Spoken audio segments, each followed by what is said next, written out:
Hi friends, ఓ 2 రోజుల క్రితము తెలంగాణ ప్రభుత్వం కుల గణన ఏదైతే కులాల వారిగా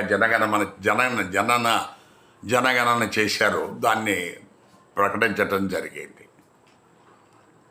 సో ఆ రిపోర్ట్ ప్రకారము ఓసీ జనాభా 15.79, రాష్ట్ర జనాభాలో ఓసీ జనాభా 17.79. అందులో వాళ్ళు చెప్పిన 20 ఎకరాలు ఆ రకంగా ఈ పొలాలు ఉన్న వాళ్ళ జనాభా కూడా గణనీయంగా ఉంది.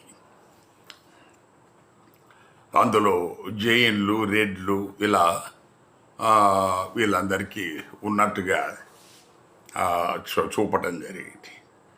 మరి అలాంటప్పుడు ఈడబ్ల్యూఎస్ 10% పేదలు ఎవరు ఎక్కడున్నారు వాళ్ళు? సో రేవంత్ రెడ్డి గారు అందరికంటే ముందు ఈడబ్ల్యూఎస్ రిజర్వేషన్ బిల్లు పాస్ చేసి ఈడబ్ల్యూఎస్ ఇస్తున్నారు. ఎవరికి ఇస్తున్నారు మీరు ఈడబ్ల్యూఎస్ అంటే? ఒకటి, అవి తప్పుడు ధ్రువపత్రాలైనా అయి ఉండాలి, లేకపోతే మరి అందులో మోసపూరితమైన అయి ఉండాలి. ఎందుకంటే మన ఓసీలలో పేదలు 5% దాటి లేరు. మరి 10% మీరు ఎవరికి ఇస్తున్నారు?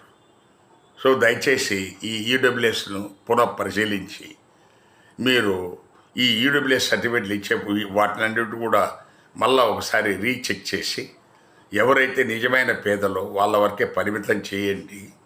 అది 5% కంటే దాటదు, 5% లోపలే ఉంటుందని సో మేధావుల అభిప్రాయం. దయచేసి రేవంత్ రెడ్డి గారు ఈ ఈడబ్ల్యూఎస్ సర్టిఫికెట్లు ఇచ్చిన వాటన్నిటిని పునఃపరిశీలించాలని ఈ వీడియో ద్వారా విజ్ఞప్తి. Thank you.